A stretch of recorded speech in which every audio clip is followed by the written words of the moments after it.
Bonjour à tous, bienvenue pour cette vidéo, j'espère que vous allez bien. Aujourd'hui, on va parler de cette petite beauté. Donc c'est mon sac Speedy 25 en cuir empreinte camel, donc que j'ai depuis novembre 2022. Donc j'avais pas fait de review, c'est vrai que des fois je fais les unboxings et je fais pas la review derrière. Donc là j'ai eu envie de faire la review parce que je sais pas si vous avez vu, je pense que oui pour les passionnés, le sac Speedy revient en force, enfin depuis l'arrivée de Pharrell Williams à la création artistique des collections hommes de Vuitton là depuis maintenant quelques mois. Là il vient de sortir très récemment je crois, enfin vraiment dans la semaine, son deuxième défilé, mais dès son premier défilé en fait il a beaucoup travaillé sur le sac Speedy qui revient en force. Ce serait peut-être un peu bizarre de dire ça parce que je pense que ce sac n'a jamais disparu finalement, mais donc voilà, donc j'avais envie de vous faire la petite review de ce sac, c'était l'occasion, et également de vous parler de l'histoire du sac, puisque vous savez moi j'aime bien vous faire un petit point historique sur les sacs quand c'est possible, et c'est vrai que avec la maison Vuitton les sacs ont toujours une histoire très intéressante et assez ancienne, donc voilà, j'aime bien vous faire un point là-dessus. Si vous ne me connaissez pas, je suis donc Carole, Carolette31. Donc n'hésitez pas à vous abonner, liker, commenter les vidéos si ça vous plaît. Vous pouvez aussi venir me retrouver sur Instagram, venir parler avec moi si vous avez envie. Donc voilà, n'hésitez pas, merci. Alors donc le Speedy, donc c'est un sac assez ancien. Donc en fait la maison Vuitton a créé le sac Keepall, donc un sac de voyage assez grand. Et donc en 1930 en fait ils ont eu envie de lancer un modèle un petit peu plus réduit pour les petits déplacements en fait. Donc le Speedy voit le nom, mais initialement il s'appelle le sac Express. Et donc apparemment le nom du sac est inspiré des zeppelins de l'époque, vous savez là les gros ballons qui transportaient des voyageurs et qui promettaient un voyage express à leurs clients, donc apparemment c'est venu de là. Bon après Express et Speedy, ça veut un peu dire la même chose finalement. Donc le modèle initial mesurait 30 cm, ils se sont rendus compte que le modèle avait du succès et donc ils l'ont décliné en modèle 35 et 40 cm. Mais le sac en fait a surtout explosé dans les années 60 quand Audrey Hepburn, qui adorait ce modèle, a demandé en fait une commande spéciale à Vuitton puisqu'elle souhaitait un modèle plus petit que 30, et donc c'est là qu'ils ont créé le modèle 25. Ensuite dans les années 90, quand Marc Jacobs arrive à la tête de la création artistique de la maison, donc en 97, donc le sac va connaître un renouveau avec Marc Jacobs, puisque Marc Jacobs en fait va choisir de s'associer à de nombreux artistes et à créer de nombreuses collections. Donc on a les collections Murakami, Kusama, etc. Enfin avec plein d'autres artistes. Le Speedy va être décliné lors de chaque collaboration et c'est vraiment là le sac va monter en puissance et va devenir vraiment... Il était déjà très connu, mais encore plus à ce moment-là. Puis en 2011, parce que jusque là en fait on était sur un modèle qui était juste avec les petites poignées, et en 2011 ils vont mettre enfin le modèle avec bandoulière, que personnellement je préfère. Et d'ailleurs maintenant quand on regarde sur le site internet, j'ai l'impression, après j'ai regardé que les modèles 30, donc j'ai pas été jusqu'au bout de la démarche, mais j'ai vu que sur le 30 en tout cas, il y avait que le modèle avec bandoulière qui était sur le site internet. Donc dans les années 2000, tout le monde arbore ce sac, on le voit notamment au bras de Paris Hilton, Kim Kardashian à l'époque, Lindsay Lohan, enfin toutes les meufs, toutes les hit girls des années 2000 quoi. Et donc ça fait vraiment exploser le sac, surtout le monogramme et tout ça. C'est vrai que c'est vraiment à partir de ce moment-là que ça se démocratise entre guillemets. Donc ça monte vraiment en puissance et là le Speedy devient vraiment... Il était déjà iconique mais alors il devient encore plus. Donc comme je le disais au début, Pharrell Williams l'année dernière donc a beaucoup...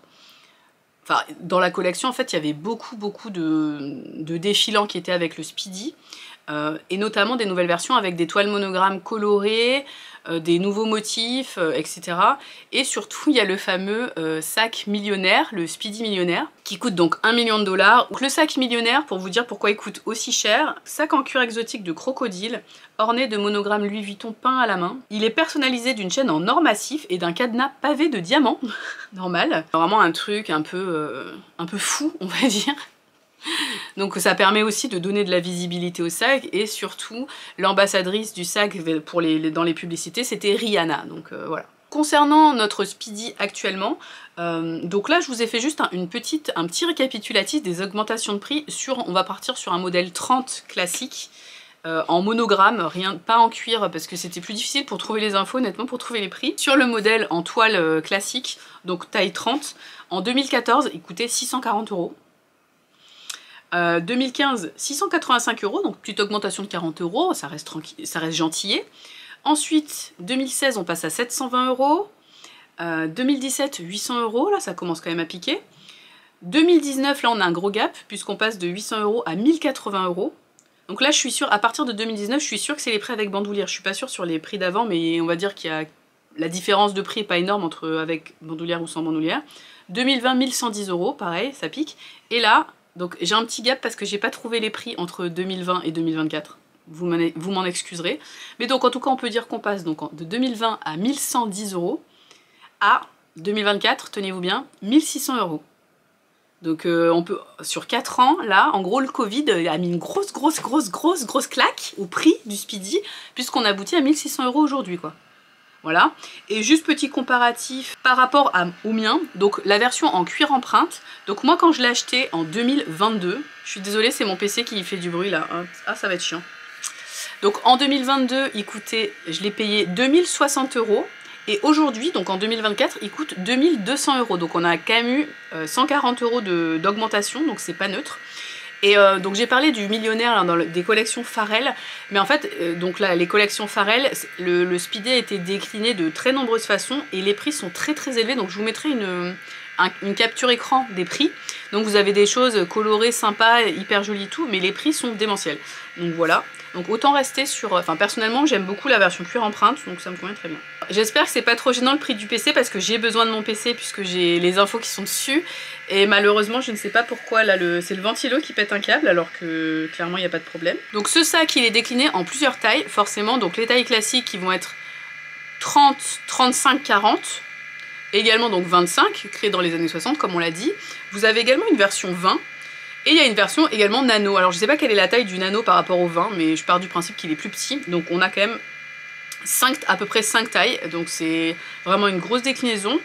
Au fil du temps, toutes les tailles ne sont pas forcément produites. Enfin le nano par exemple, il n'est pas produit en permanence. Le 20 non plus, me semble pas. Et en fait selon les matières, pareil, vous n'allez pas avoir par exemple la version en cuir que j'ai. Enfin en tout cas au moment où je l'ai acheté ça existait que en taille 25. Donc vous voyez toutes les tailles ne sont pas forcément déclinées dans toutes les matières.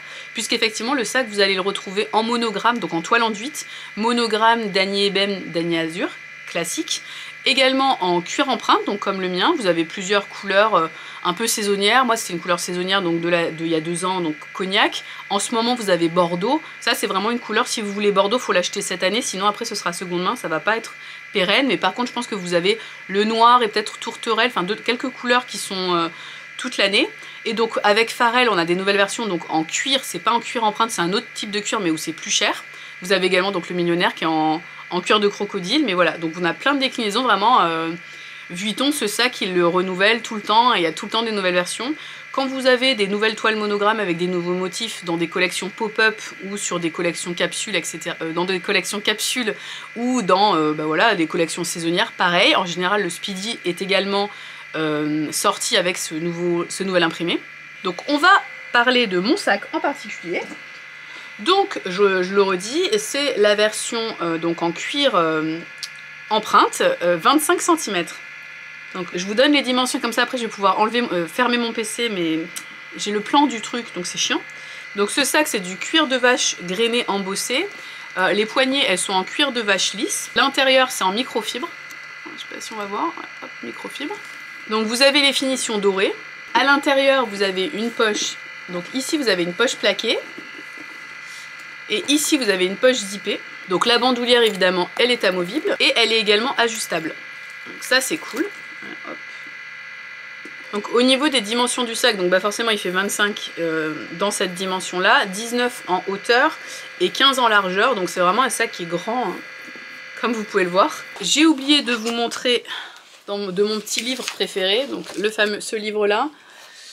Les sacs de ville de Vuitton, j'adore. Donc vous voyez ici au niveau de l'histoire du sac, je reviens un peu en arrière mais bon c'est pas grave. Donc ici vous avez le keep-all. Donc tout part d'un sac qui s'appelait sac de nuit des années, enfin du 19e siècle. Ensuite un sac de chasse, si vous voyez bien. Ensuite on aboutit au Speedy et derrière, ensuite on aboutit pardon au keep-all et derrière donc notre ami le Speedy. Là vous avez une illustration qui vous montre bah, un peu les ancêtres, le Speedy avec ses ancêtres. Vraiment ce livre est génial. Enfin, ouais, j'espère qu'on voit bien. Elle est vraiment hyper cool. Donc ensuite on a l'anatomie du sac, classique, ce que je viens de vous détailler, rien de particulier. Ouais, vous avez plein de photos de ce style, je trouve ça... Enfin, pour les passionnés de sac, je trouve ce livre il est vraiment trop bien. Derrière vous avez les différentes tailles.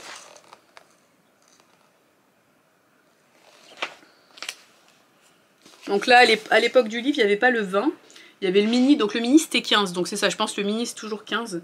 Donc 25, 30, 35, 40. les monogrammes empreintes, les monogrammes vernis. Oui, c'est vrai que j'ai oublié de dire qu'il y avait en vernis à l'époque. Maintenant, en ce moment, il n'est pas décliné en cuir vernis.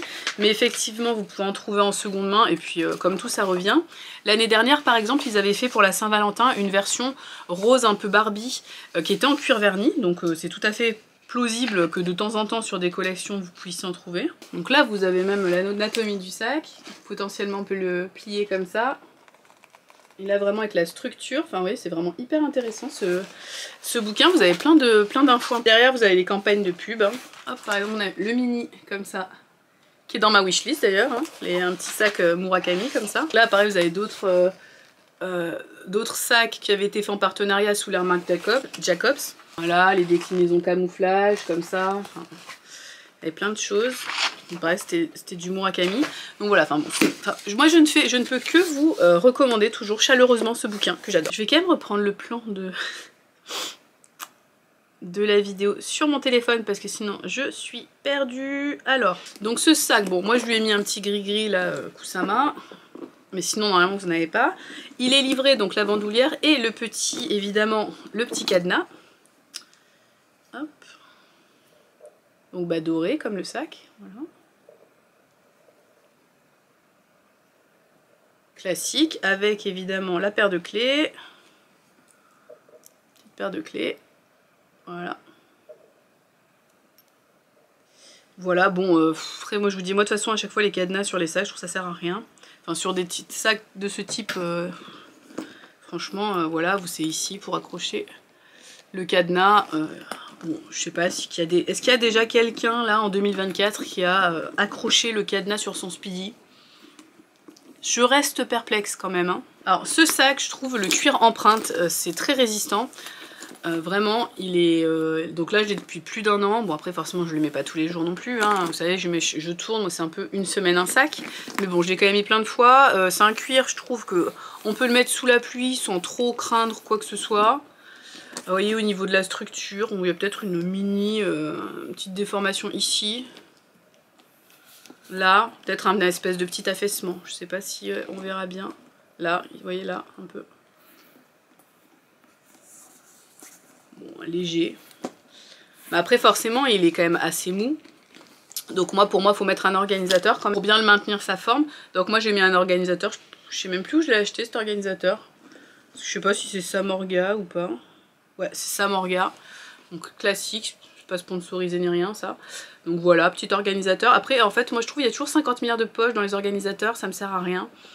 Franchement, ça, éventuellement j'utiliserai la poche plaquée. Donc bon bah j'utilise la poche de l'organisateur. Mais c'est vrai que sinon j'utilise pas trop. Et même globalement en général ce sac quand je le mets, moi il est pas plein. Franchement j'ai toujours de la place. Enfin finalement il est quand même vraiment grand. Pour éviter qu'il s'affaisse au niveau du rangement, avant je mettais en fait je laissais l'organisateur et je mettais des papiers de soie pour bien que ce soit rembourré. Là j'ai reçu ça de la marque, donc là pour le coup ça m'a été offert par la marque. Donc c'est Kings in Bag, c'est une marque asiatique qui fait des organisateurs et également des coussins de sac. Donc c'est mon premier coussin de sac, donc je vais tester directement avec vous. Voilà comment ça se présente. Donc là vous avez un petit truc qui est pour l'enlever facilement du sac avec une étiquette. Donc on est bien sur du Speedy 25, ils ont plein de modèles. Donc on va voir, c'est vraiment... c'est un coussin mais qui est vraiment très dense, justement pour que ça maintienne bien en place, hein. C'est assez logique. C'est un peu difficile à placer dans le sac, forcément, vu que le coussin est dense, vous êtes obligé de bien pousser le coussin. Hop, j'ai mis le coussin à l'intérieur. Bon, au niveau de la couleur, ils n'avaient pas... Enfin, c'est toujours un peu difficile, il n'y avait pas une couleur qui s'appelait cognac, comme le sac qui s'appelait cognac quand je l'ai acheté. Donc j'ai pris une couleur approche. Bon après c'est le genre de truc on s'en fiche, de toute façon c'est pour garder le sac, donc le sac je vais le fermer. Il faut bien l'enfoncer parce que sinon vous ne pouvez pas fermer le sac. Donc voilà, une fois qu'on a mis le coussin à l'intérieur, vous voyez le sac il est bien bombé. Donc normalement là il sera bien. Hop. Après quand même on voit là au niveau des côtés. C'est vrai il manque un peu de largeur, mais bon. Après franchement pour garder la forme je pense que c'est nickel. Honnêtement je pense sur les Speedy, les versions d'avant où vous n'avez pas le petit, où ça redescend pas comme ça, parce que là vous voyez l'avantage c'est que la fermeture éclair elle redescend bien sur les côtés. Je pense que le coussin de sac c'est un petit peu galère à mettre et à enlever. Moi là en ayant ça franchement ça va, mais sinon je pense que c'est un petit peu galère. Je vais vous montrer ce qu'on peut mettre dans le sac. J'y mets donc le petit organisateur comme ça. Après moi j'avais pris la version fine sur Samorga, vous avez plusieurs versions. Et moi j'avais pris la version fine pour le coup. Je vous montre ce qu'on peut mettre dans ce sac qui est assez grand, donc on peut quand même y aller. Hein. Donc les écouteurs qu'on peut mettre là dans les petites poches sur le côté par exemple de l'organisateur. Après je vais mettre tous mes basiques de d'habitude. Donc on a le petit porte-monnaie, le porte-carte, mon porte-carte Dior là, que j'ai eu à Noël, que je laisse dans la petite housse parce que je veux pas le salir, il est tellement beau. La pochette, ma pochette Chanel avec mes essentiels, le porte-carte. Ensuite on va mettre les trucs qui font un peu pour l'hiver, donc le gel hydroalcoolique, enfin pour l'hiver, ça c'est maintenant, c'est toute la saison qu'on se trimballe ça. En vrai j'en ai jamais moi dans mon sac, là je le mets parce que le sac est grand pour vous montrer. La paire de gants, là on est les jours où il neige, là où c'est l'enfer un peu en Ile-de-France. J'ai mis les AirPods, mais si vous préférez les gros écouteurs, donc un casque, là c'est un casque que je peux, Bose par exemple, hop. À l'ancienne en plus avec les fils. On se tente le parapluie, de saison également. Ça rentre mais vu que c'est un petit peu mal rangé, et on y a quand même mis des trucs. Hein. On est bien. Franchement ça ferme largement. On pourrait même y rajouter des lunettes de soleil ou quoi. On est franchement... attendez, là, tac. Voilà, les lunettes de soleil. Bim, non, enfin je veux dire là on est vraiment très très large. Donc ce sac est très grand, vous pouvez y aller. Après bon bah plus on en met plus c'est lourd. Hein. Là déjà moi je trouve il pèse un peu. Hein. Donc voilà. Alors, en termes de praticité, donc là le sac vous avez vu je l'ai blindé de ouf. Franchement vu qu'il s'ouvre, toujours pas je reviens à ça, mais le fait qu'il s'ouvre là sur les côtés, je trouve c'est vraiment très important que ça permet de bien l'ouvrir pour pouvoir accéder aux affaires. Donc là si je cherche quelque chose, bon je suis pas en galère, voilà j'attrape mon truc assez facilement, je le re-range assez facilement. Bon évidemment j'ai mis les écouteurs, là, le casque qui prend beaucoup de place avec le fil etc. Mais globalement je trouve que il est assez pratique. Bon le seul défaut mais qui est inhérent au modèle c'est qu'il n'y a pas de poche extérieure. Moi ça c'est vrai que c'est quelque chose que j'aime bien. Mais bah on le sait sur un Speedy il n'y a pas de poche extérieure. Donc bon. Après quand même je trouve il pourrait faire un... Je crois qu'il y a eu des versions où sur le côté là... Ou sur le côté là vous aviez une poche. C'est vrai que là s'il y avait une poche comme ça, peut-être plus sur les modèles 30. Mais là, hop, vous voyez, où on pourrait mettre une carte, genre la carte de métro ou un truc comme ça, bon, pour l'avoir en extérieur. Mais après, moi, ça me gêne pas, vu que vous avez des poches sur les côtés. Voilà, l'endroit où vous avez votre carte, hop, moi c'est là-dedans, c'est facile à attraper. Bon, là, c'est dans l'organisateur, mais je pourrais le mettre dans la poche zippée qui est au fond, qui est très grande. C'est pareil, enfin, vous voyez, c'est, hop, la poche zippée qui est ici. Dans le sens, hop. La poche zippée qui est ici, si vous mettez voilà, les trucs qui sont là, forcément ils sont faciles d'accès. Donc j'aime beaucoup ce modèle, simple et efficace. Je trouve il est très chic si on le tient à la main, surtout le modèle 25 qui est quand même petit. Je trouve après dès qu'on part sur un modèle 30, je trouve c'est pas que c'est moins élégant, mais ça fait moins on va dire soirée. Déjà là, bon pour une soirée il est quand même limite, mais allez pourquoi pas éventuellement. Mais pas, je trouve qu'il faut pas plus grand, en portée-main un peu soirée, mais sinon c'est vrai que c'est quand même plutôt un sac de jour, et avec effectivement le portée-bandoulière qui est juste la base, parce que c'est vrai que là quand même en portée-main, il serait quand même assez lourd, et après vous pouvez le mettre comme ça, mais moi je trouve ça pas très pratique. Là vous voyez j'ai un gilet plus un truc dessous, déjà c'est un peu galère, donc si j'avais mon manteau, il passerait à peine. Donc c'est pour ça que voilà, je trouve que il est fait quand même pour être porté bandoulière. Donc le fameux sac, donc vous voyez comme ça ce que ça donne au niveau de la taille. Donc la bandoulière, alors. Donc avantage, les bandoulières Vuitton elles sont hyper faciles à mettre et à enlever. En revanche, moi je trouve, je l'ai pas encore, j'ai pas encore eu le cas sur ce sac là, mais j'ai eu le cas 2-3 fois sur mon Alma. En fait donc c'est le même système comme ça d'accroche. Et en fait des fois ça se décrochait tout seul pendant que j'étais en train de marcher d'un des deux côtés, donc c'est un petit peu gênant. Ça m'est jamais arrivé avec celui-là, mais bon, donc quand même une petite vigilance là-dessus. Sinon ça m'avait un peu surprise. Le sac était pas tombé là pour le Alma, mais parce qu'il y avait qu'un côté qui s'était décroché, mais bon ça fait quand même pas plaisir. Donc vous voyez ce que ça donne porté. Donc là moi je le porte ici au trou le plus bas, donc en fait au plus grand. Là c'est le max, là vous êtes au max, donc moi je fais 1,65 m pour l'info. Donc si vous êtes très grande, bah dites-vous à la fin, là la bandoulière on est au max. Hein. Donc, en croisé comme ça, parce qu'après en fait je trouve sinon au niveau de la poitrine ça gêne s'il est trop haut. Après bon forcément là les poignets bon bah elles vont se mettre comme ça. Après moi en général elle est comme ça, parce que sinon celle-là je trouve que si elle est pliée vers l'extérieur comme ça, je trouve que ça gêne un peu, ça tape un peu, j'aime pas trop. Mais bon ça c'est pas très grave. Après vous voyez au niveau du style, forcément c'est un peu moins élégant, ou on peut le mettre aussi derrière, là ça fait encore plus décontracté que forcément porter-main. Enfin ça c'est tous les sacs en même temps hein, pour le coup. Après ça fait un style très classique. Attendez, hop, j'enlève ça. Que vous voyez bien le sac tel qu'il est. Voilà. Après je trouve que c'est toujours le problème, les sacs à poignée comme ça, quand ils sont en bandoulière, bah les poignets font chier en fait, elles gênent un peu. Mais bon, ça c'est comme ça. Donc voilà. Voilà, moi c'est vrai que en général, franchement c'est bandoulière, il n'y a pas trop à réfléchir. Voilà ce qu'il donne. Ouais, non, c'est vrai que moi je le porte pas comme ça. Enfin, je trouve la anse elle est trop petite. C'est joli en plus, je trouve ça joli, mais je trouve la anse elle est trop petite. Par contre, à la main, ça m'arrive de le porter comme ça en ville, juste pour balader. Mais c'est assez rare quand même. Puis en plus, j'aime pas quand la bandoulière est traîne, donc sinon je le mets comme ça. Sinon, faut enlever la bandoulière, je trouve ça chiant. Mais bon, vous voyez, ça fait vraiment le petit sac bling classique. Enfin, après, voilà, c'est un speedy, donc rien de spécial. Mais quand même, cette couleur est vraiment belle. Et pour le coup, c'est vrai que... Bah, je vous l'ai déjà montré, mais vraiment, je vous remontre la... Il n'y a aucune trace, il n'y a rien du tout. Je vous ai pas montré les coins et le dessous. Après, je fais très attention à tous mes sacs, mais bon, ils prennent quand même les transports en commun tous les jours, où c'est quand même régulièrement vraiment blindé. Et là, c'est vrai que c'est... c'est-à-dire ce cuir empreinte, et je trouve d'une douceur, et non, vraiment... voilà. Après, vraiment, sur ma morphologie, je me dis, franchement, 30, ça aurait été trop grand, je pense. 20 aurait été sympa, mais après, je dis, vu que celui-là était fait que en 25, et moi, j'avais vraiment craqué sur cette couleur, donc non, je suis hyper contente. Alors, pour conclure, moi, c'est un sac que, franchement, je recommande dans une collection. Je pense que si on aime les sacs, c'est un peu un iconique, indémodable, basique. C'est vraiment un basique. Après, on peut ne pas aimer le style. C'est vrai qu'il est quand même assez casual pour le coup par rapport à des sacs Chanel ou Hermès. Quoique non, enfin Hermès après ils ont quand même des sacs aussi très casual. Donc voilà, moi personnellement j'aime moins les modèles en toile. Je trouve que pour le coup en toile je trouve que c'est vraiment 100% casual. Alors que là je trouve il y a quand même, je trouve qu'en cuir comme ça c'est plus chic.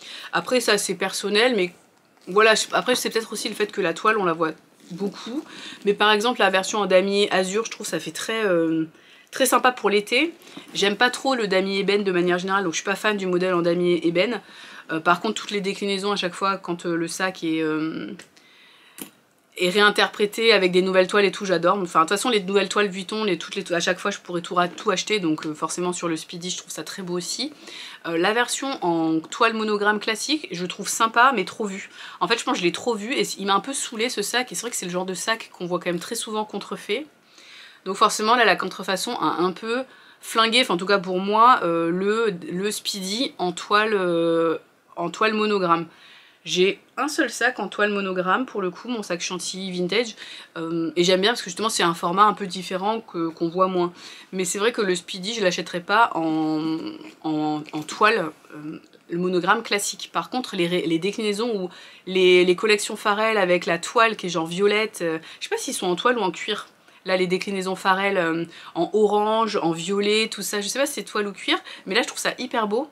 Par contre après je me dis, on achète un sac, on a un sac genre violet avec les monogrammes blancs.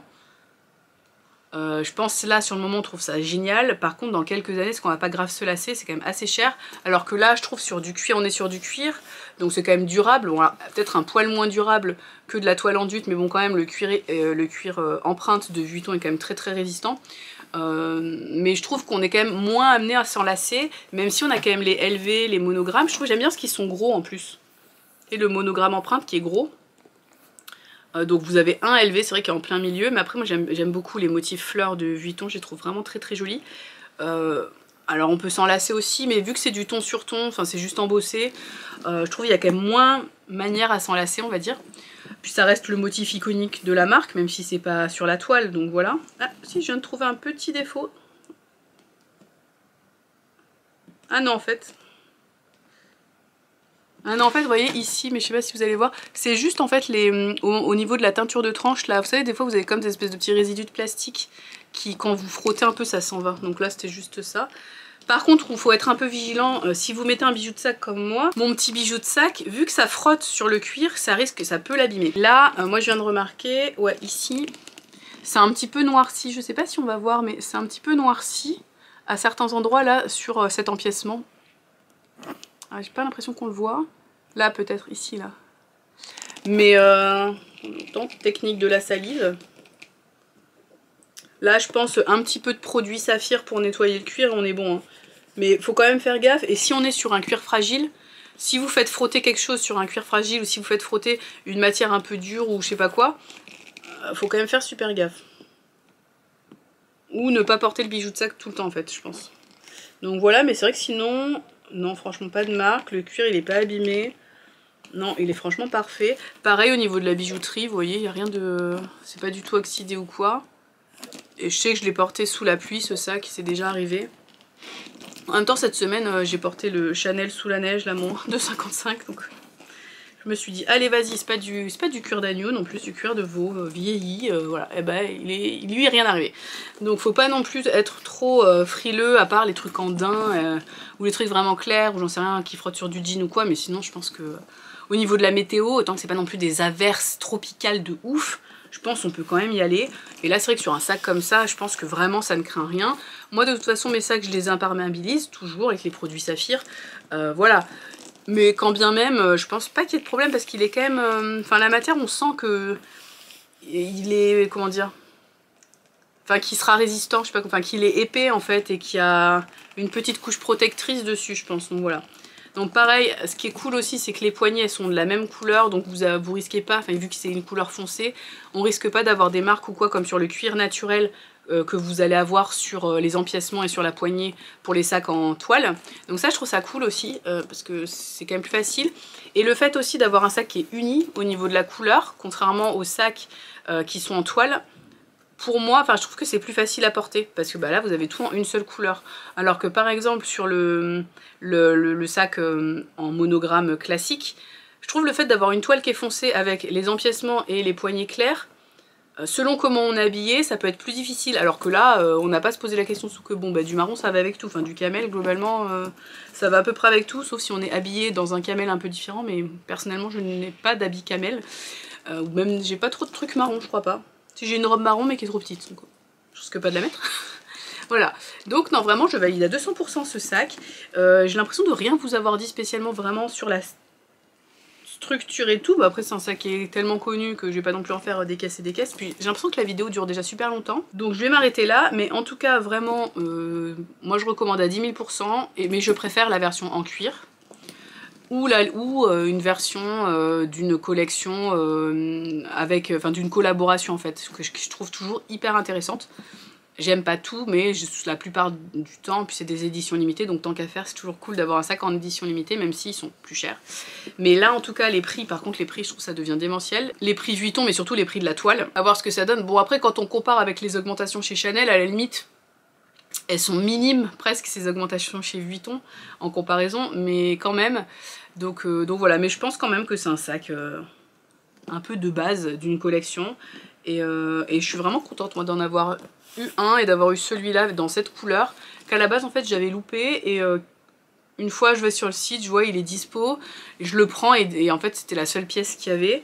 Donc non, je suis vraiment contente de l'avoir eu. Je trouve que cette couleur elle est juste parfaite parce que c'est vraiment enfin moi, pour moi, un sac camel c'est une couleur un peu basique à avoir dans sa collection. Enfin si je devais conseiller, je dirais que dans sa collection il faut un sac noir, bon évidemment, un sac de couleur. Moi je privilégierais plutôt rouge parce que je trouve que c'est un des trucs les plus basiques, bleu évidemment, et camel. Enfin je trouve même, peut-être même je virerais le bleu et camel quoi. Enfin je trouve c'est, parce que tout le monde n'aime pas non plus le bleu, mais je trouve ça c'est vraiment une couleur basique en fait, et je trouve que ce cognac là en fait c'est le cognac parfait. Enfin moi c'est vraiment la couleur que je trouve parfaite. Je trouve qu'il est ni trop clair ni trop foncé, qu'il est pas non plus trop rouge ou trop vraiment marron. Enfin si c'est marron, mais vous voyez ce que je veux dire. Enfin je trouve que c'est vraiment... Parce qu'il y a plein de nuances, enfin c'est pas toujours au niveau de la couleur cognac. Et non, celui-là je trouve vraiment il est... Non, il est parfait, voilà. Donc j'en suis très contente. Bah, dites-moi si vous avez vous un Speedy, quelle version, et s'il y a des versions là qui vous font de l'œil, ce que vous pensez aussi des augmentations de prix sur ce modèle-là. Et voilà, tout simplement. Mais on se retrouve bientôt pour une nouvelle vidéo. À bientôt, ciao!